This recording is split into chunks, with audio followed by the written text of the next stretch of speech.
ॐ शिवाय नमः।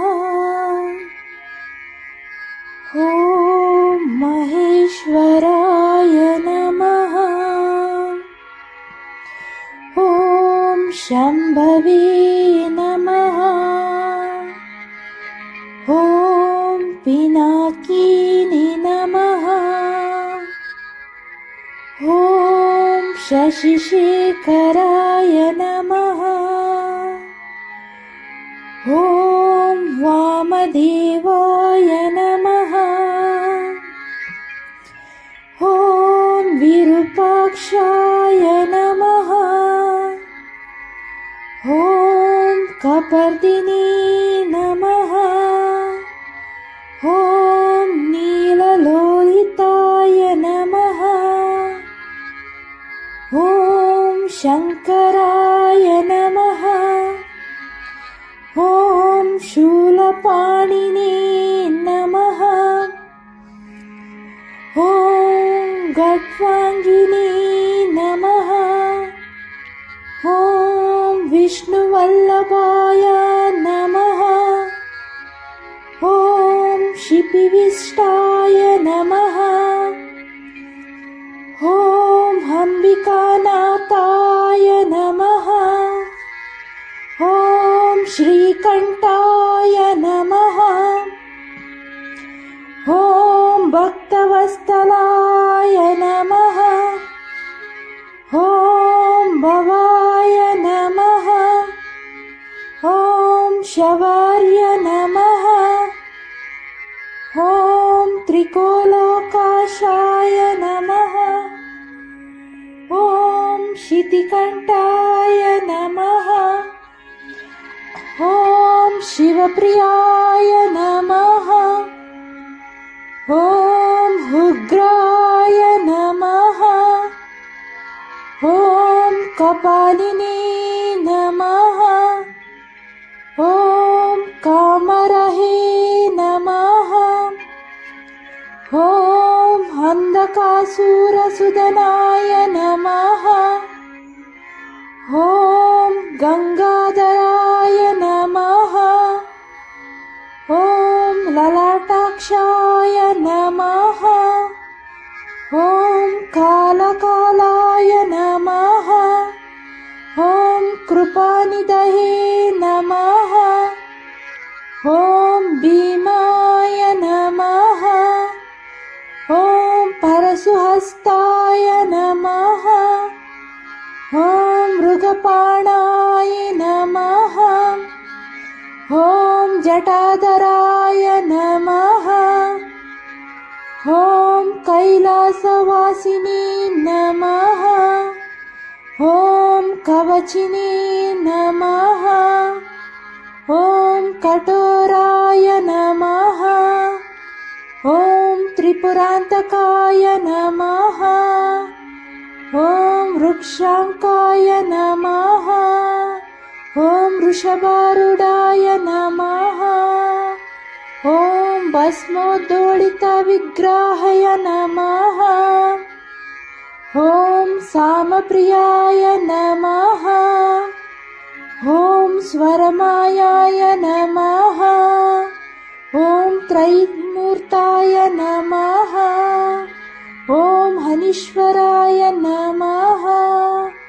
ॐ सर्वज्ञाय नमः। ॐ परमात्मने नमः। ॐ सोमसूयाग्निलोचनाय नमः। ॐ हवे नमः। ॐ यज्ञमयाय नमः। ॐ सोमाय नमः। ॐ पञ्चवक्ताय नमः। ॐ सदाशिवाय नमः। ॐ विश्वेश्वराय नमः। ॐ वीरभद्राय नमः। ॐ गणनाथाय नमः। ॐ प्रजापतये नमः। ॐ हिरण्यश्रेतासे नमः। ॐ दुर्दर्शाय नमः। ॐ गिरीशाय नमः। ॐ अनगाय नमः। ॐ भुजङ्गभूषणाय नमः। ॐ भार्गाय नमः। ॐ गिरिध्वनिने नमः। ॐ हरिप्रियाय नमः।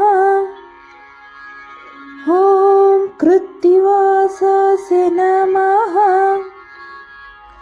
ॐ पुराराताय नमः। ॐ भगवते नमः। ॐ प्रमातादिपाय नमः। ॐ मृत्युञ्जयाय नमः। ॐ सूक्ष्मतनवे नमः। ॐ जगद्व्यापिने नमः। ॐ जगद्गुरुवे नमः। ॐ व्योमकेशाय नमः। ॐ महासेनजनकाय नमः। ॐ चारुविक्रमाय नमः। ॐ रुद्राय नमः। ॐ भूतपतये नमः। ॐ स्थाणवे नमः। ॐ हहिर्बुद्ध्याय नमः।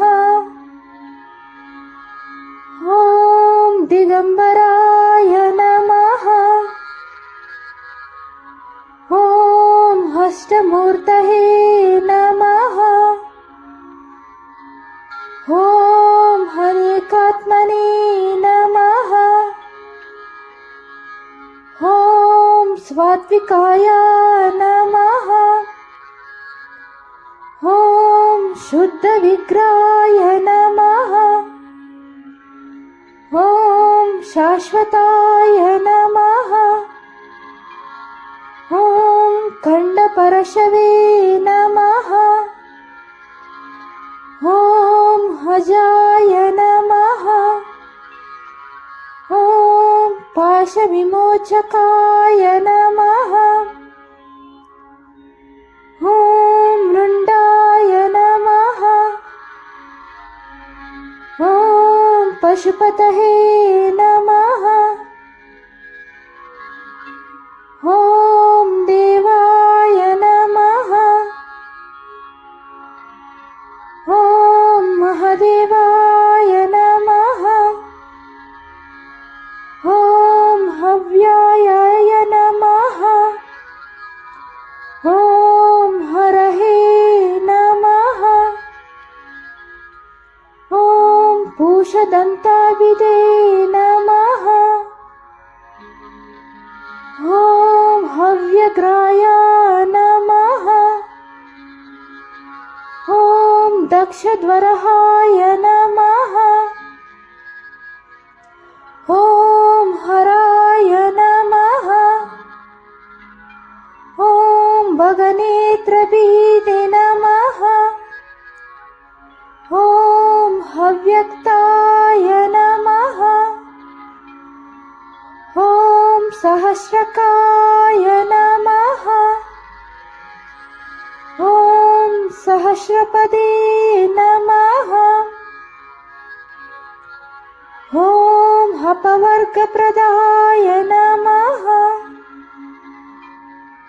ॐ अनन्ताय नमः। ॐ तारकाय नमः। ॐ परमेश्वराय नमः।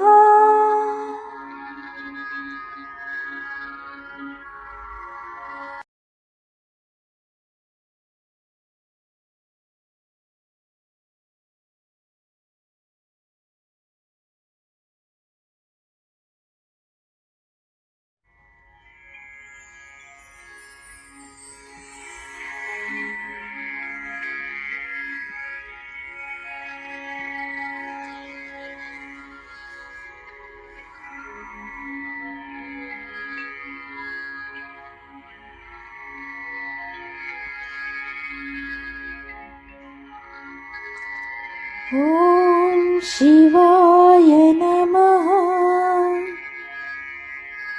ॐ महेश्वराय नमः। ॐ शम्भवे नमः। ॐ पिनाकिनी नमः। ॐ शशिशेखराय नमः। ॐ वामदेवाय नमः। ॐ विरूपाक्षाय नमः। ॐ कपर्दिने नमः। ॐ नीललोहिताय नमः। ॐ शङ्कराय नमः। ॐ शूलपाणिने नमः। ॐ गट्वाङ्गिने नमः। ॐ विष्णुवल्लभाय नमः।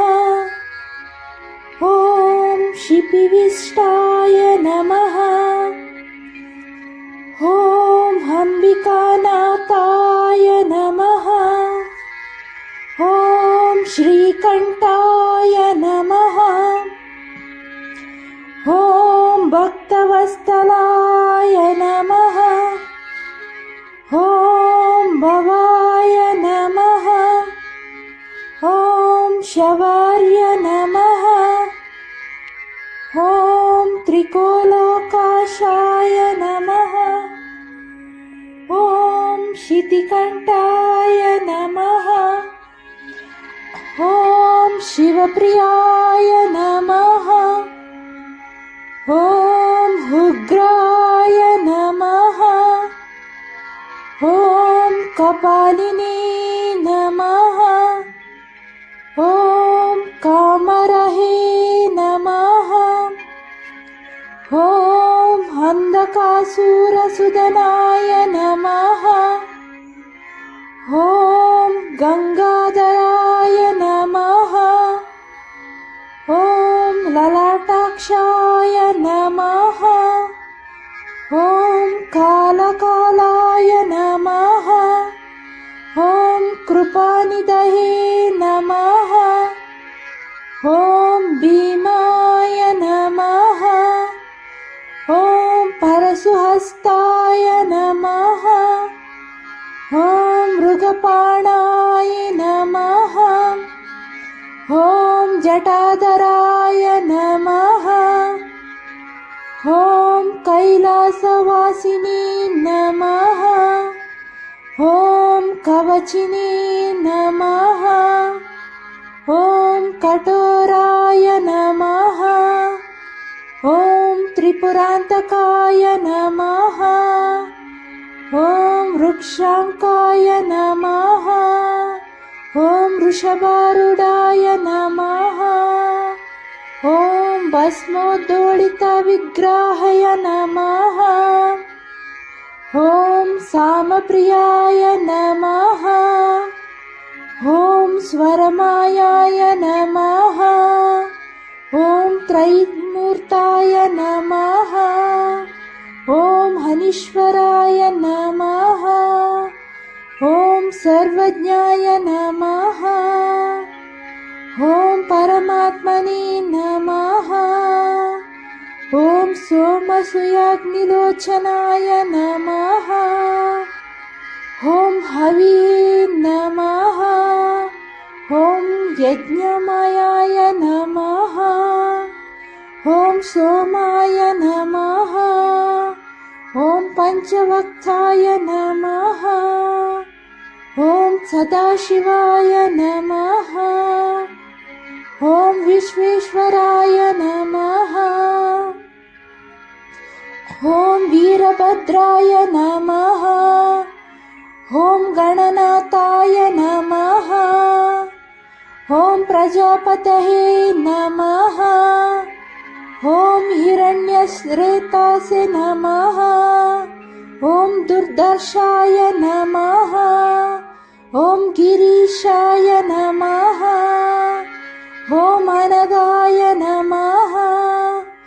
ॐ भुजङ्गभूषणाय नमः।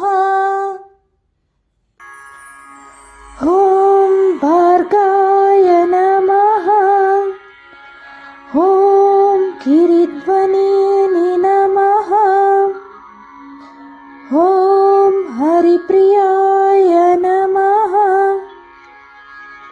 ॐ कृत्तिवासाय नमः। ॐ पुराराताय नमः। ॐ भगवते नमः। ॐ प्रमाताधिपाय नमः। ॐ मृत्युञ्जयाय नमः। ॐ सूक्ष्मतनवे नमः। ॐ जगद्व्यापिने नमः। ॐ जगद्गुरुवे नमः। ॐ व्योमकेशाय नमः। ॐ महासेनजनकाय नमः। ॐ चारुविक्रमाय नमः। ॐ रुद्राय नमः। ॐ भूतपतये नमः। ॐ स्थाणवे नमः। ॐ हहिर्बुद्ध्याय नमः। ॐ दिगम्बराय नमः। ॐ हस्तमूर्तये नमः। ॐ हरेकात्मने नमः। ॐ स्वात्विकाय नमः।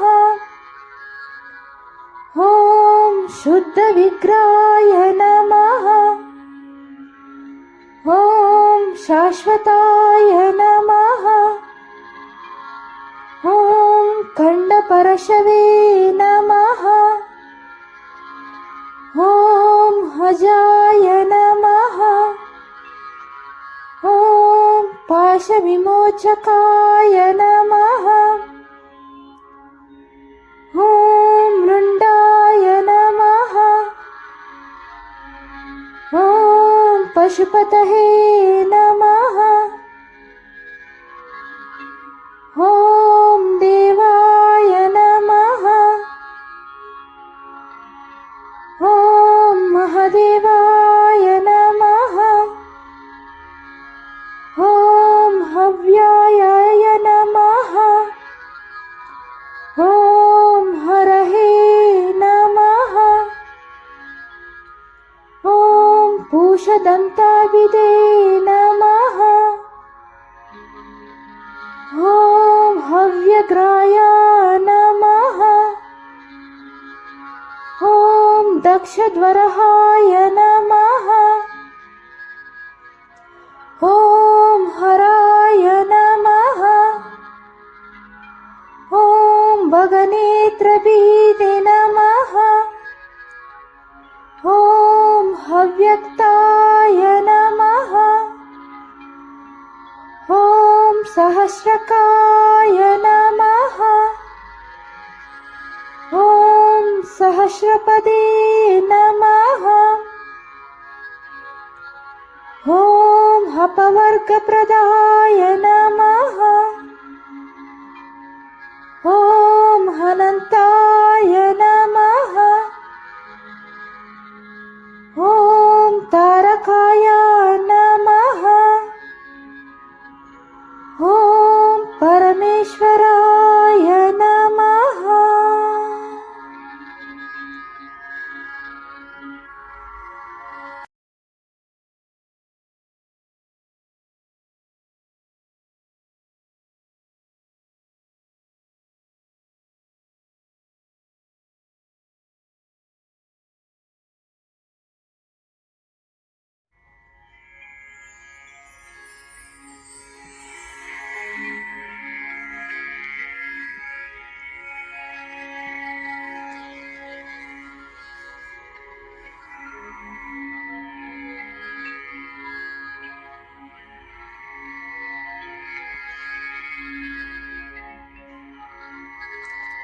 ॐ शिवाय नमः। ॐ महेश्वराय नमः। ॐ शम्भवे नमः। ॐ पिनाकिने नमः। ॐ शशिशेखराय नमः। ॐ वामदेवाय नमः। ॐ विरूपाक्षाय नमः। ॐ कपर्दिने नमः। ॐ नीललोहिताय नमः। ॐ शङ्कराय नमः। ॐ शूलपाणिने नमः। ॐ गड्वाङ्गिने नमः। ॐ विष्णुवल्लभाय नमः। ॐ शिपिविष्टाय नमः। ॐ अम्बिकानाथाय नमः। ॐ श्रीकण्ठाय नमः। ॐ भक्तवत्सलाय नमः। ॐ भवाय नमः।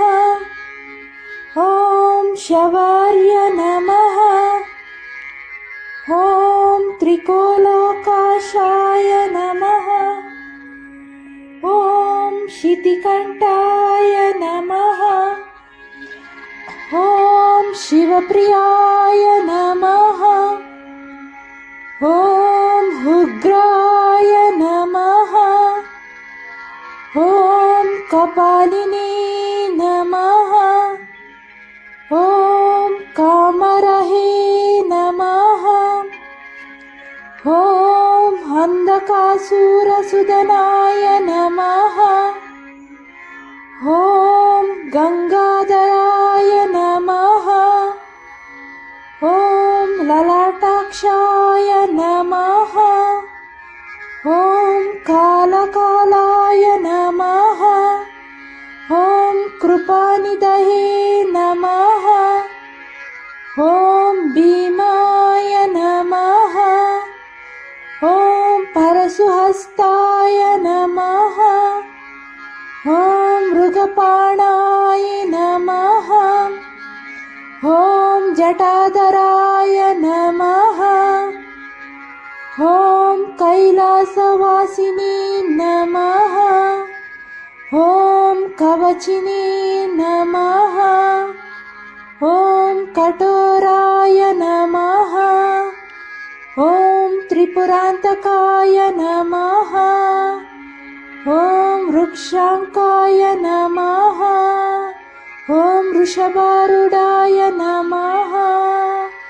ॐ भस्मोद्धूलितविग्रहाय नमः।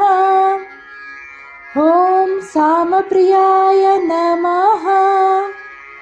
ॐ स्वरमायाय नमः। ॐ त्रैमूर्ताय नमः। ॐ हनीश्वराय नमः। ॐ सर्वज्ञाय नमः। ॐ परमात्मने नमः। ॐ सोमसूयाग्निलोचनाय नमः। ॐ हविये नमः। ॐ यज्ञमायाय नमः। ॐ सोमाय नमः। ॐ पञ्चवक्त्राय नमः। ॐ सदाशिवाय नमः। ॐ विश्वेश्वराय नमः। ॐ वीरभद्राय नमः। ॐ गणनाथाय नमः। ॐ प्रजापतये नमः। ॐ हिरण्यश्रेतासे नमः। ॐ दुर्दर्शाय नमः। ॐ गिरीशाय नमः। ॐ अनगाय नमः। ॐ भुजङ्गभूषणाय नमः। ॐ भार्गाय नमः। ॐ गिरिध्वनिने नमः। ॐ हरिप्रियाय नमः। ॐ कृत्तिवासाय नमः। ॐ पुराराताय नमः। ॐ भगवते नमः। ॐ प्रमातादिपाय नमः। ॐ मृत्युञ्जयाय नमः। ॐ सूक्ष्मतनवे नमः। ॐ जगद्व्यापिने नमः। ॐ जगद्गुरुवे नमः। ॐ व्योमकेशाय नमः। ॐ महासेनजनकाय नमः। ॐ चारुविक्रमाय नमः। ॐ रुद्राय नमः। ॐ भूतपतये नमः। ॐ स्थाणवे नमः। ॐ हहिर्बुद्ध्याय नमः। ॐ दिगम्बराय नमः। ॐ हस्तमूर्तये नमः। ॐ हरेकात्मने नमः। ॐ स्वात्विकाय नमः। ॐ शुद्धविग्रहाय नमः। ॐ शाश्वताय नमः। ॐ खण्डपरशवे नमः। ॐ अजाय नमः। ॐ पाशविमोचकाय नमः। ॐ मृण्डाय नमः। ॐ पशुपतये नमः। ॐ देवाय नमः। ॐ महादेवाय नमः। ॐ हव्याय नमः। ॐ हरहे नमः। ॐ पूषदन्ताभिदे नमः। ॐ हव्यग्राय नमः। ॐ दक्षध्वराय नमः। ॐ हराय नमः। ॐ भगनेत्रभीदे नमः। ॐ हव्यक्ताय नमः। ॐ सहस्रकाय नमः। ॐ सहस्रपदे नमः। ॐ अपवर्गप्रदाय नमः। ॐ